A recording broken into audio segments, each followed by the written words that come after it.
Everyone, welcome to GS word classes. आज हम are test series number 14 को discuss करते हैं। इसमें जियोग्राफी और करंट अफेयर्स के क्वेश्चनों पर यानी 20 क्वेश्चन पर प्रैक्टिस करते हैं। आज फर्स्ट क्वेश्चन को देखते हैं। निम्नलिखित में से किस क्षेत्र को भारत का रूर प्रदेश कहा जाता है?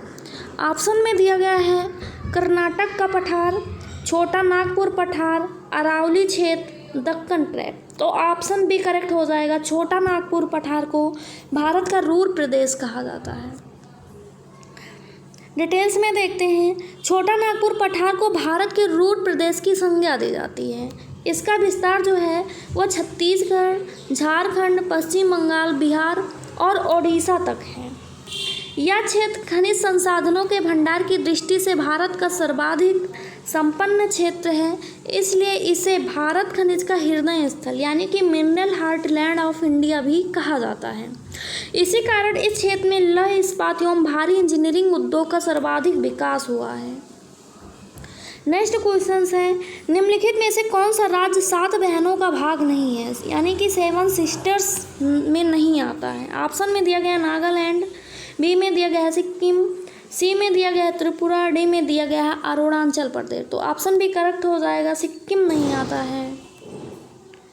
उत्तर पूर्वी राज्यों में पूर्वोत्तर क्षेत्र यानी कि नॉर्थ ईस्टर्न जोन में स्थित सिक्किम को छोड़कर अरुणाचल प्रदेश, असम, मेघालय, मणिपुर, मिजोरम, नागालैंड एवं त्रिपुरा को 7 बहन यानी कि 7 सिस्टर की संज्ञा दी जाती है, जिसमें से सिक्किम नहीं आता है। इसमें 3 नंबर क्वेश्चन को देखते हैं। निम्न में से कौन सी जलसंधि भारत एवं श्रीलंका के मध्य स्थित है? तो कौन सी? ऑप्शन में दिया गया है 10 डिग्री चैनल, बी में है ग्रेट चैनल, सी में है कोको चैनल, डी में है पाक जलसंधि। ये हो गया इंडिया का मैप।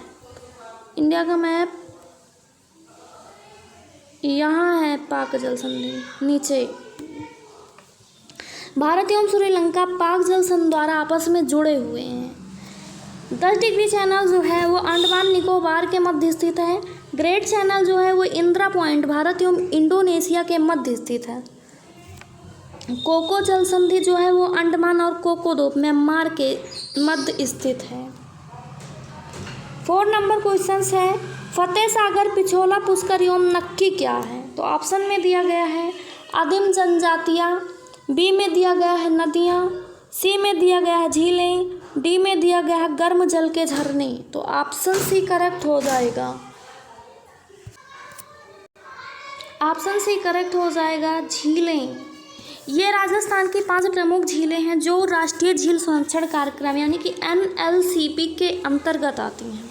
फतेह सागर झील, पिछोला झील, पुष्कर झील, नक्की झील एवं अन्ना सागर झील। 5th नंबर क्वेश्चन को देखते हैं। निम्नलिखित में से किस राज्य में वार्षिक वर्षा का औसत सबसे कम होता है? ऑप्शन में दिया गया है उत्तर प्रदेश, बी में है राजस्थान, सी में है पश्चिम बंगाल, डी में है केरल। तो बी ऑप्शन करेक्ट हो जाएगा, राजस्थान करेक्ट हो जाएगा। राजस्थान में वार्षिक वर्षा का औसत जो होता है वो 57.51 सेंटीमीटर होता है। राजस्थान के झालावाड़, सिरोही, माउंट आबू सर्वाधिक वर्षा वाला क्षेत्र है।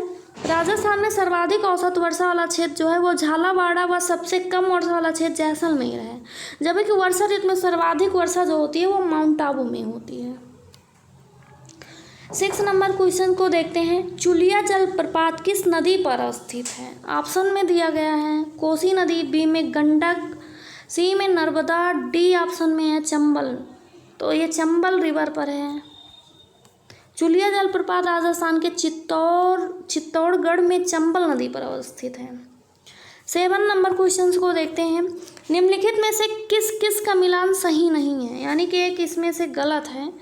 तो ऑप्शन में दिया गया लूनी नदी राजस्थान, माही नदी मध्य प्रदेश, बनास नदी गुजरात और डी में दिया गया है बाणगंगा राजस्थान। तो ऑप्शन सी इनकरेक्ट हो जाएगा, बनास नदी गुजरात।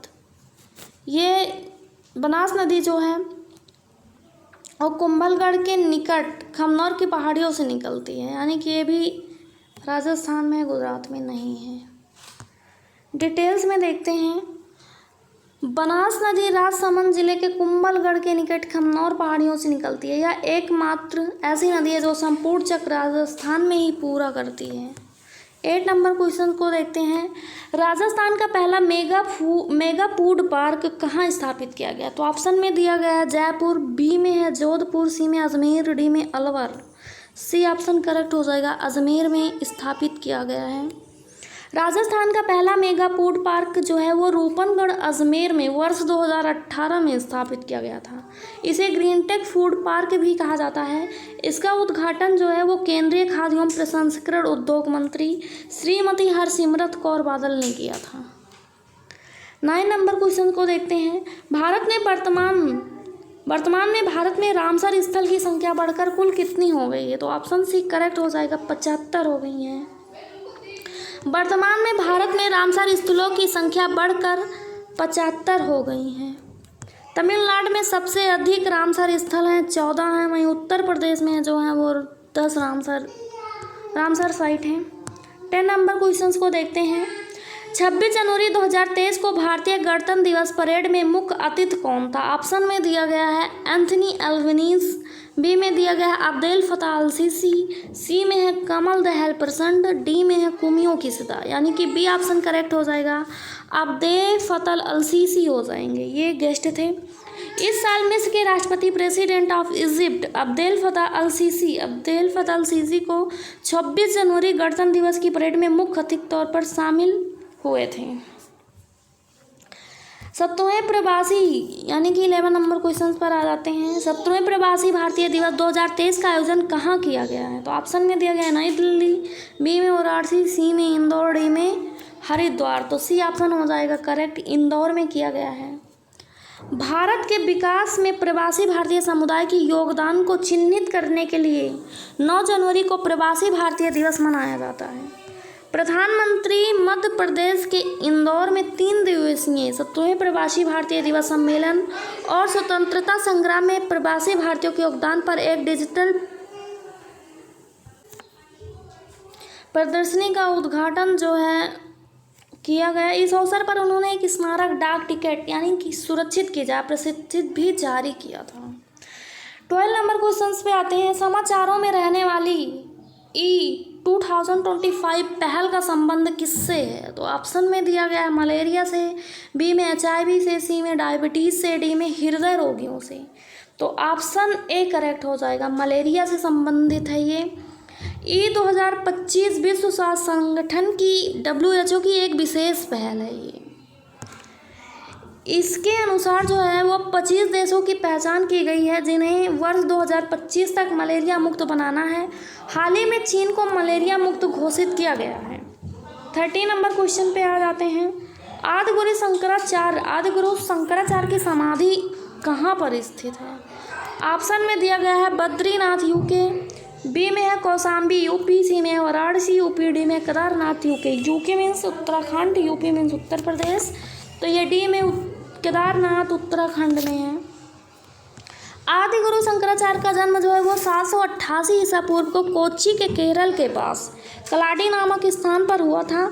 33 वर्ष की आयु में उन्होंने केदारनाथ तीर्थ में समाधि ली। 14 नंबर क्वेश्चंस को देखते हैं।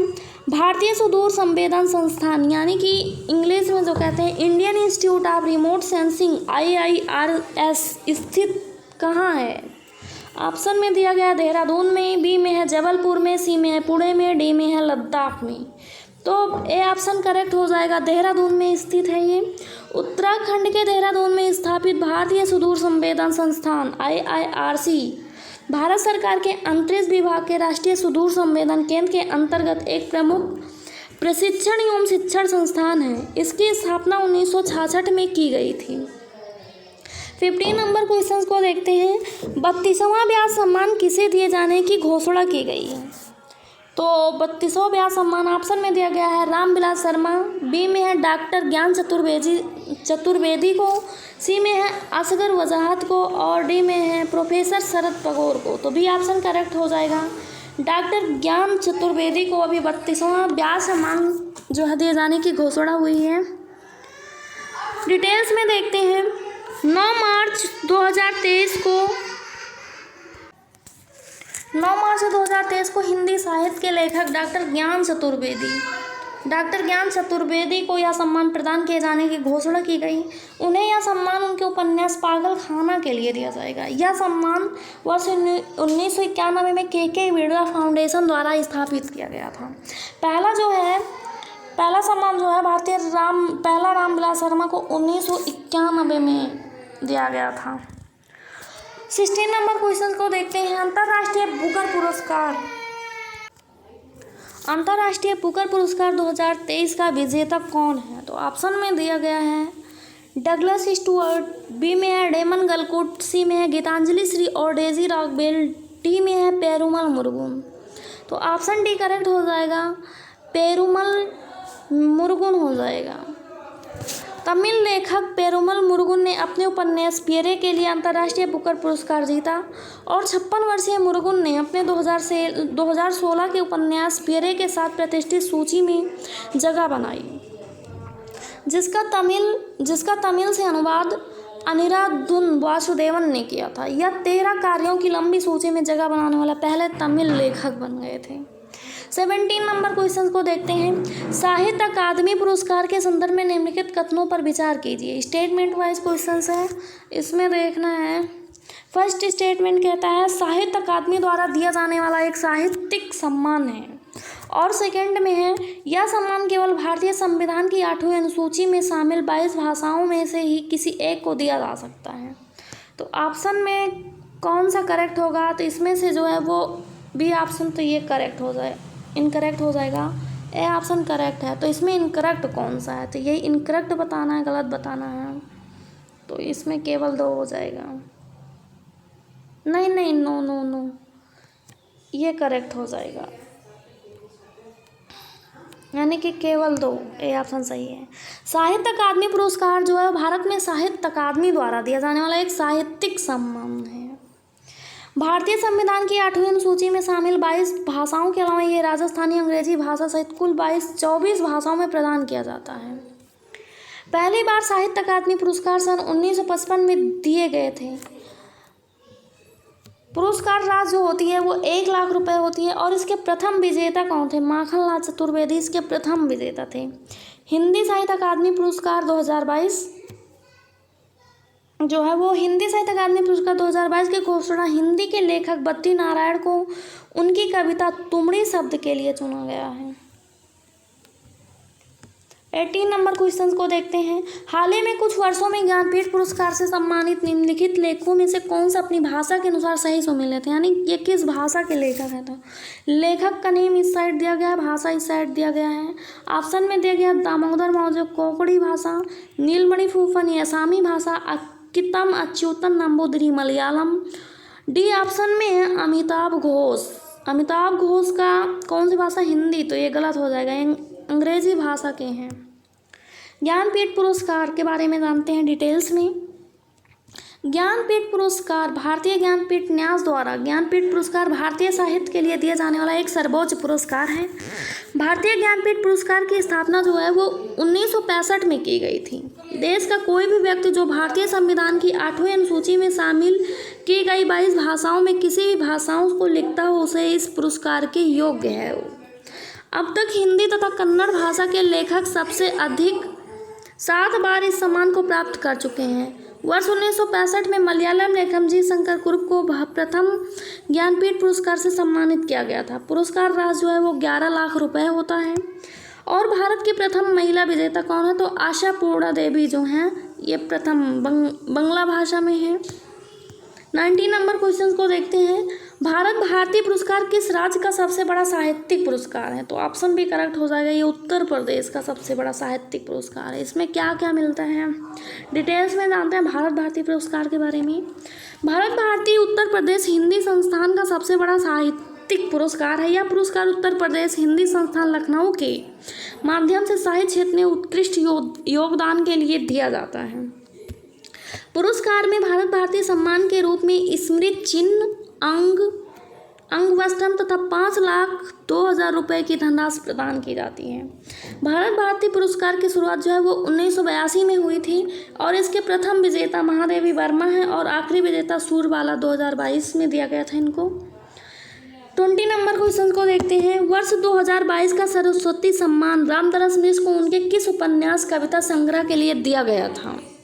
ऑप्शन में है मैं तो यहाँ हूँ, बी में है सनातन, सी में है चेक बुक, डी में है पक्की ओतिगलिते। तो फिर ये फर्स्ट हो जाएगा, मैं तो यहाँ हूँ के लिए दिया गया था सरस्वती सम्मान रामदरस मिश्रा को।